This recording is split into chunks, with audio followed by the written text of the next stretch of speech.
ആരാണ്ടോ കാണാൻ വന്നിട്ടുണ്ട്. ആരാ? ഗോപിയെന്ന കണ്ടാ പറഞ്ഞു. കാണാൻ മനസ്സിലെന്ന് പോയി പറ. ആവുമെങ്കിൽ അവന്റെ മുഖത്ത് കാക്കിച്ചൊരു തുപ്പും കൊടുക്കും. അതിനൊന്നും റൂളില്ലല്ലോ, ഗവൺമെന്റ് സർവന്റാ.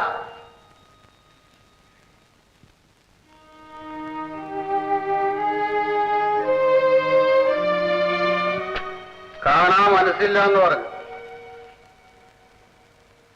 കാണാൻ മനസ്സില്ലെങ്കിൽ സാരമില്ല, ഞാനൊരു കത്ത് തരാം, അത് കൊടുത്താൽ മതി.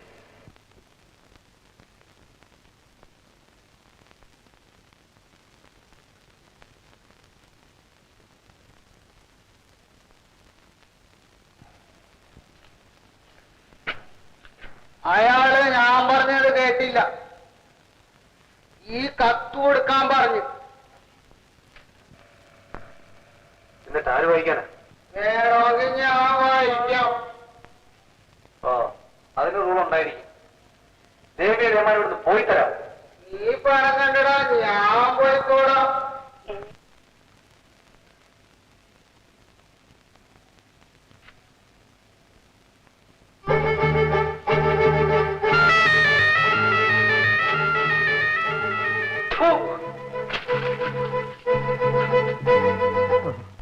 ദീർഘായുസായിരിക്കട്ടെ. നല്ലത് വരട്ടെ. നീ ദീർഘായുസായിരിക്കട്ടെ. ദൈവം മോളെ അനുഗ്രഹിക്കും. എന്ത് നല്ല ബുദ്ധി, എന്ത് സുഖം.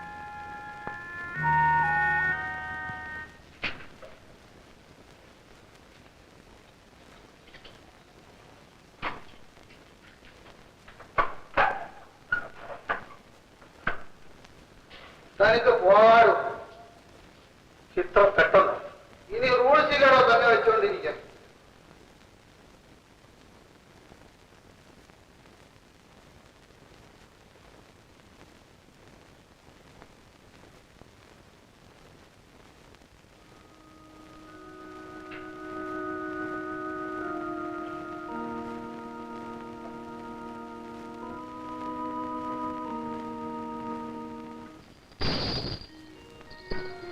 മാലതി, മാലതി,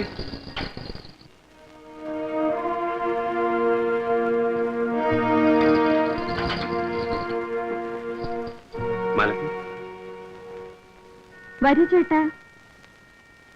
ചേട്ടനെ പോലുള്ളവർ ഇനി ഇവിടെ വരാൻ പാടില്ല.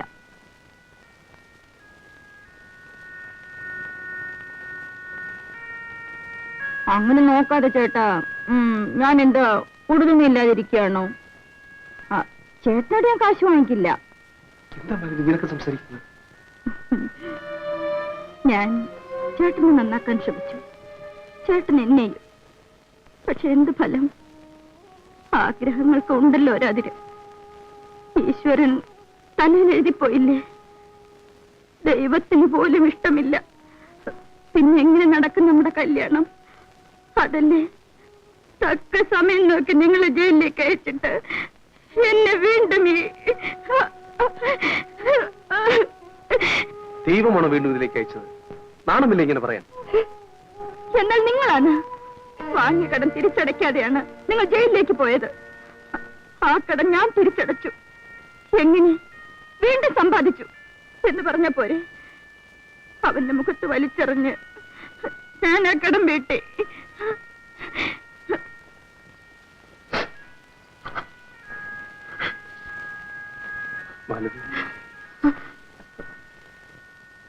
വേണ്ട ചേട്ടാ, വീണ്ടും അതും ഇതുമൊക്കെ പറഞ്ഞ് എന്റെ മനസ്സിൽ ആഗ്രഹങ്ങൾ വളർത്തണ്ട.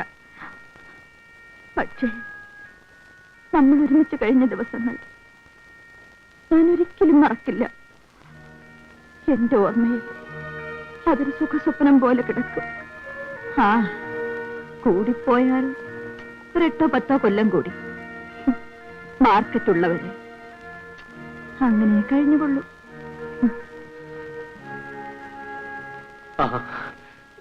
നമ്മുടെ കുഞ്ഞെവിടെ? കുഞ്ഞോ? ഗോപിയോട് പോയി ചോദിച്ചു നോക്കൂ. ഗോപിയോടോ? അതെ, ആ ദ്രോഹിയല്ലേ എന്റെ കുഞ്ഞിനെ കൊന്നത്. എന്താ മാലതി പറയുന്നത്? ഗോപി നമ്മുടെ കുഞ്ഞിനെ കൊന്നുണ്ടോ? ഗർഭിണിയായിരുന്ന എന്നെ ചേട്ടന്റെ മുമ്പിൽ വെച്ചല്ലേ ആ ദുഷ്ടം നശിപ്പിച്ചത്. അത് കഴിഞ്ഞ് ചേട്ടൻ ജയിലിൽ പോയി. നമുക്കൊരു കുഞ്ഞ് ജനിച്ചു. പക്ഷേ ജീവനില്ലായിരുന്നു. പക്ഷേ ഒരു കാര്യം, തന്റെ ആരാണെന്ന് ആർക്കും യാതൊരു സംശയവും തോന്നാത്ത മാതിരി കുഞ്ഞ് ചേട്ടനെ പകർത്തി വെച്ചതുപോലായിരുന്നു.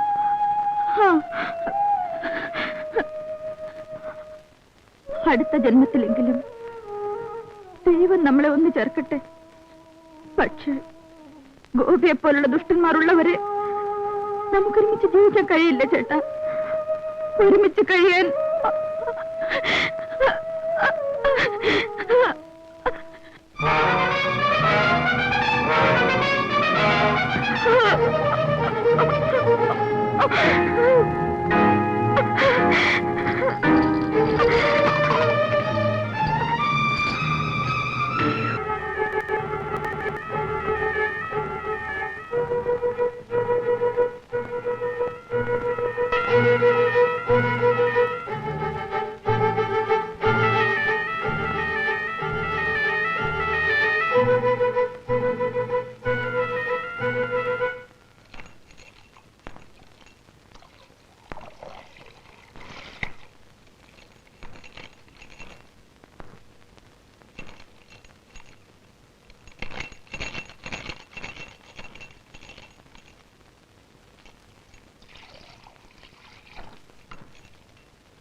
വേലോട്ടാ,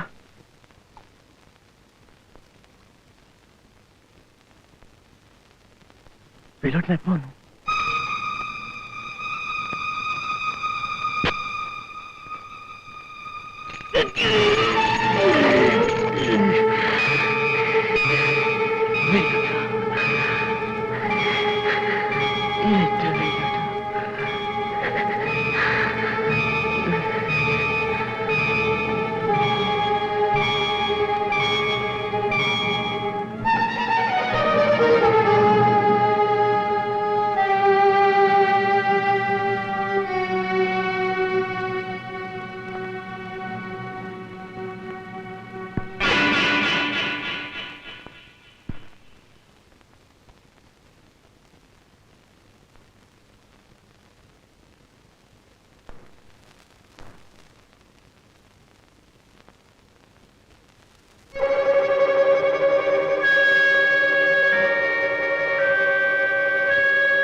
ചേട്ടാ,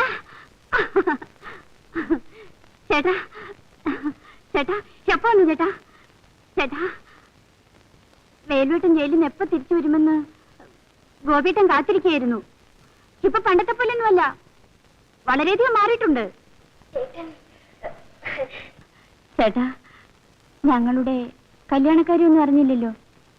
ചേട്ടനോട് മാപ്പ് ചോദിക്കാനാണ് അന്ന് ജയിലിൽ വന്നത്. പക്ഷേ ചേട്ടൻ കാണാൻ പോലും സമ്മതിച്ചില്ലല്ലോ. അതുകൊണ്ടാണ് കത്ത് കൊടുത്തു വിട്ടത്. ചേട്ടൻ അതുപോലും വായിച്ചില്ലല്ലോ.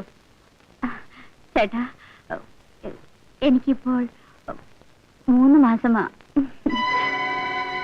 എന്നെ ചേട്ടൻ അനുഗ്രഹിക്കണം. ചേട്ടൻ എന്തിനാ കരയുന്നത്? ഞാൻ എന്റെ സന്തോഷം കൊണ്ട് കരഞ്ഞു പോയതല്ലേ. ഒരു മിനിറ്റ് ഇരിക്കൂ. ഇപ്പൊ കുളി കഴിഞ്ഞു കാണും. ഞാൻ വിളിച്ചോണ്ട് വരാം.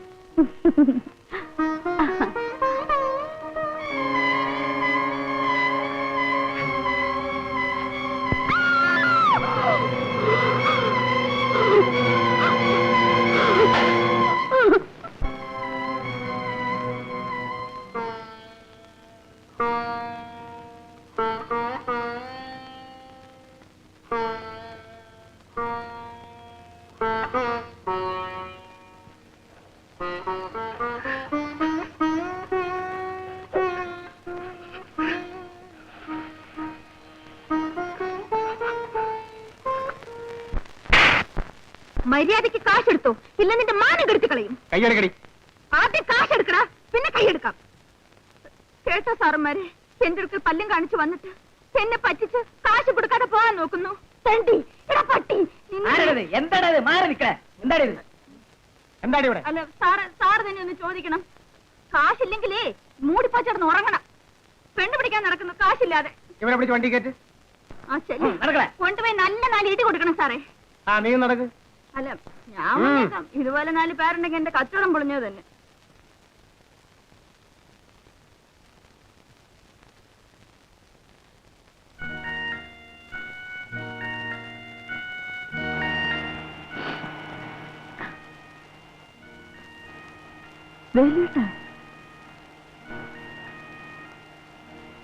വ്യഭിചാര കുറ്റത്തിന് ആണുങ്ങളെ പിടിക്കാറില്ലല്ലോ. വേലുവേട്ടൻ